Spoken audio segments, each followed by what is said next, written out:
Masumwe lutanzoto le le le le le le le le le oh yeah le le le le le le le le hata mabuna otikingate yayo bingingo msanto makilano ya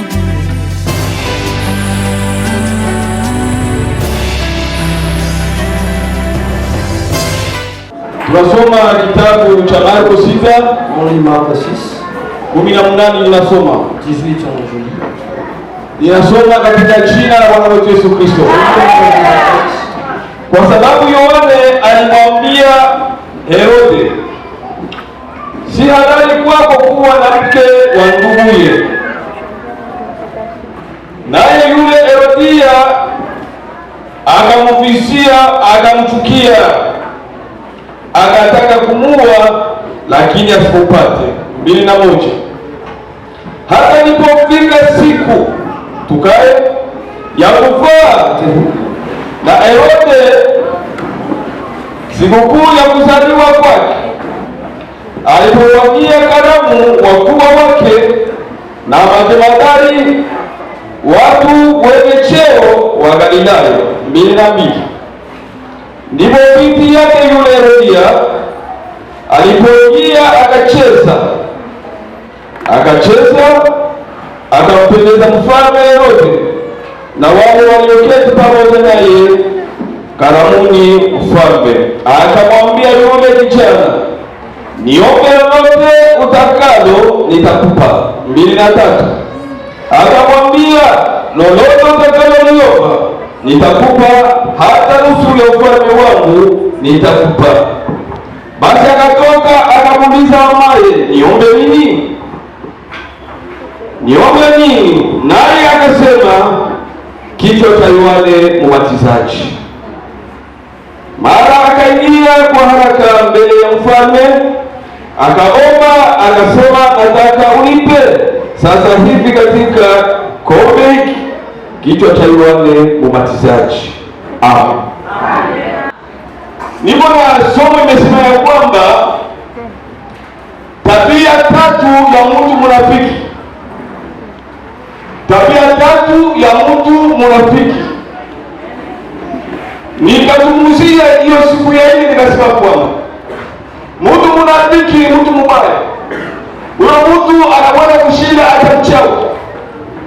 Munafiki ni mtu unaweza ukacheke naye, ukakule naye, ukajuruze naye na ukatembea naye na ukaona ni ndugu yako, lakini huyo mtu mawazo yake ni mabaya mbele yako.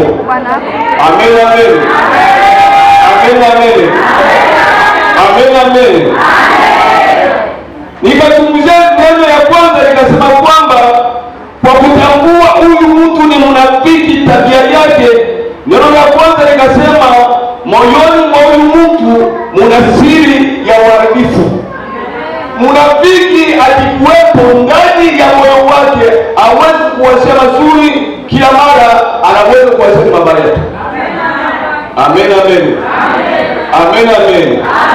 Sasa leo nitazungumzia neno la pili, naona ndio tutamalizia hapo. Neno ya tatu Mungu ataturuhusu tena tutasimama ili tuieleze ile neno. Neno ya pili ya kujua kama huyu mtu ni mnafiki, huyu mtu eko na chuki ya ndani. Chuki ya ndani. Nashukuru sana kwa waimbaji wa Fokane, tulikuwa nao pamoja. Bwana Yesu asifiwe sana. Bwana Yesu asifiwe sana. Chuki haikuanza leo. Chuki imeanza tangu zamani. Tangu zamani ilianza, na wale wote ambao walikuwa na chuki ndani mwao, maisha yao yalikuwa ni mabaya na mwisho wao ulikuwa ni mabaya tu. Amen, amen. Biblia inasema ya kwamba siku moja mfalme Herode, mfalme aliandaa karamu, na kabla ya kuandaa karamu, huyu mfalme, kuna mama moja aliitwa Herodia. Huyu mama alikuwa ni mke wa ndugu yake ya yeye Herode. Wakati wa ndugu yake amefariki, huyu Herode akataka amuoe, kwa lugha nyingine akampiana. Yohana Mbatizaji akamwambia Herode, sio halali wewe kuchukua mke wa ndugu yako au mke wako. Ipo ni makosa na ipo dhambi mbele za Mungu. Amen, amen. Huyo mama wakati aliposikia, na yeye alipata njia na furaha kusema kama nataka sasa niolewe na mfalme, na akasikia habari kunakuja mtu mmoja anamkataza mfalme kusema kwamba usipime kumwoa huyo mtu. Huyu mama chuki ikaingia kubwa. Amen, amen. Chuki ikavunjia. Biblia inasema ya kwamba akataka jinsi fulani amuue, lakini akashindwa.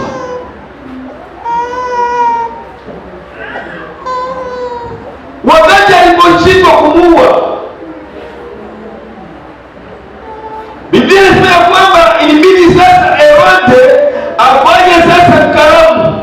Akaita wakubwa wa nchi, akaita majemadari, akaita watu wenye kuwa na heshima ili waje kwa hiyo karamu. Na wakati alipowaita, Biblia inasema ya kwamba binti mmoja akaingia kwenye ukumbi, akaanza kucheza, akacheza. Wakati alipocheza, Biblia inasema ya kwamba hiyo kucheza kwa hiyo binti ilimfurahisha mfalme Herode. Akamuuliza hiyo binti, kuja. Binti akaenda, akamwambia, ninakuambia uniombe lolote lile unataka, mimi nitakupa. Kama ukitaka nusu ya ufalme wangu, mimi nitakupa. Amen, amen. Mfalme akafanya nasi. Binti wakati aliposikia maneno ya mfalme, binti akachanganyikiwa, akakimbia mbio kwa mama yake, akamwambia, mama, nalikuwa kwa mfalme, niliingia nicheza, lakini mfalme ananiambia niombe lolote nataka, na mfalme zetu ataniletea. Sasa ndio maana mimi nakuja wewe mama, unishauri niende niombe nini? Amen, amen. Kuna wamama wengine hawana mashauri. Wamama wengine wanaibisha watoto wao kwa kutokuwa na mashauri. Mashauri mabaya inaenda kuharibu watoto.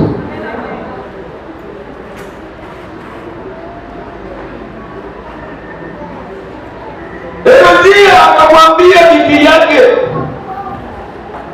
wewe mwambie mfalme Herode kama beba sahani hii, wewe na mwambie Herode, mimi napenda unikatie kichwa cha Yohane unipe kwenye sahani. Amen, amen. Bibi akakuja, akafika mbele ya mfalme, akamwambia mfalme, mimi naleta sahani ili nataka nipate kichwa cha Yohane kwenye sahani. Amen, amen. Biblia inasema ya kwamba mfalme, hiyo jambo ilimfadhaisha sana.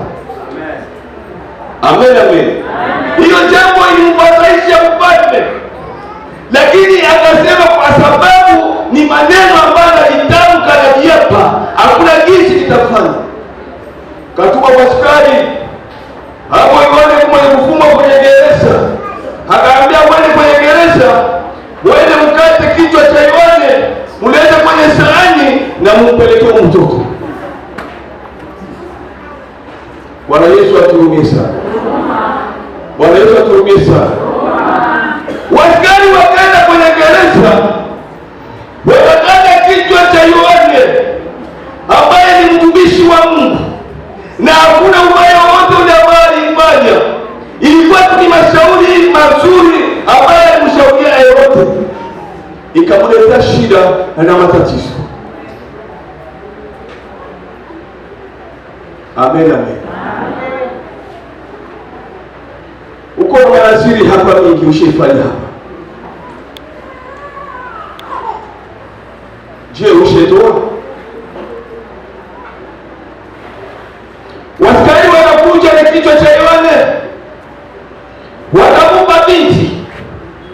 Binti kwanza mbele ya kupokea akaanza kuogopa, akaogopa, akakamata kichwa, akaenda nao kwa baba yake. Sijui wanaenda kupiga au wanaenda kufanya.